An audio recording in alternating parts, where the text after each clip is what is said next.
मनसेसोबत युती करण्यासाठी आदित्य ठाकरेंनी एक मोठं विधान केलं।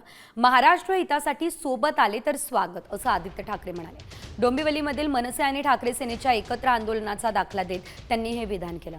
त्यामुळे राज ठाकरे यांच्यासोबत युतीसाठी आदित्य अनुकूल असल्याचं दिसतंय। बघा, पुढे म्हणजे आम्ही आमच्याकडून प्रतिसाद दिलेला आहे।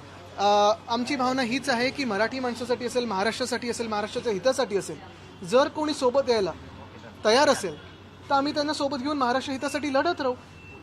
पहिली गोष्ट आपण ही पाहिली असेल, काल परवाकडे आमचे दीपेश म्हात्रे आणि त्यांनी तिकडचे राजू पाटील या दोघांनी तर एकत्र आंदोलन केलेलं आहे। लोकांच्या मनात काय आहे हे आपल्याला माहिती आहे। आमचं मन साफ आहे। जे कोणी महाराष्ट्र हितासाठी कुठचाही पक्ष असो, कुठचाही नेता असो, आमच्या सोबत यायला तयार आहे। आम्ही महाराष्ट्र हितासाठी एकत्र येऊन लढू। तर आदित्य ठाकरे यांना जरी ही युती हवी असली तरी मनसेचं या संदर्भात काय म्हणणं आहे पाहूया। सकारात्मक आहोत। त्याची ठोस कृती दिसायला पाहिजे। ती कृतीच कुठे दिसत नाही। नुसती बोलाची कडी आणि बोलाचा भात करून उपयोग नाही। कृतीतनं व्यक्त व्हायला पाहिजे।